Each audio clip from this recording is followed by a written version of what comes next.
शरद पवारांच्या राष्ट्रवादीचे आमदार रोहित पवारांचे भावी मुख्यमंत्री असे बॅनर लागलेले आहेत। वाढदिवसानिमित्त अहमदनगरमध्ये कार्यकर्त्यांनी भावी मुख्यमंत्री असे त्यांचे बॅनर लावलेले आहेत। तर हे जनतेचा प्रेम आहे, पण मी कोणत्याही पदासाठी काम करत नाही, तर महाराष्ट्र धर्म जपण्यासाठी काम करतो, अशी प्रतिक्रिया रोहित पवारांनी दिलेली आहे। तर आपण बघतोय आता भावी मुख्यमंत्री म्हणून रोहित पवार यांचे बॅनर लागलेले आहेत। राज्यामध्ये विधानसभा निवडणुका जसजशा जवळ येऊ लागलेल्या आहेत तसे आपण बघतोय भावी मुख्यमंत्री म्हणून अनेक राजकीय पुढाऱ्यांचे बॅनर लागलेले आहेत आणि आता त्यात रोहित पवारांची देखील भर पडली आहे। रोहित पवारांचा आज वाढदिवस आहे आणि त्यानिमित्तानं शुभेच्छा देताना भावी मुख्यमंत्री खरा वादा रोहित दादा असे बॅनर्स लावण्यात आलेले आहेत।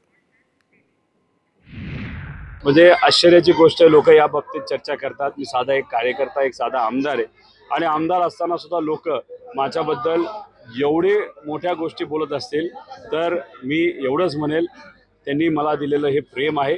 पण फक्त पोस्टर लावून काही गोष्टी होत नसतात, त्याला बऱ्याच काही गोष्टी असतात। त्यामुळे ज्या लोकांनी हे प्रेम पोस्टरच्या माध्यमातून दाखवलं त्यांचं मी आभार व्यक्त करतो। पण हा कार्यकर्ता फक्त पदासाठी लढत नाही, हा कार्यकर्ता विचारासाठी लढतो, लोकांसाठी लढतो आणि महाराष्ट्र धर्म वाचवण्यासाठी लढतो।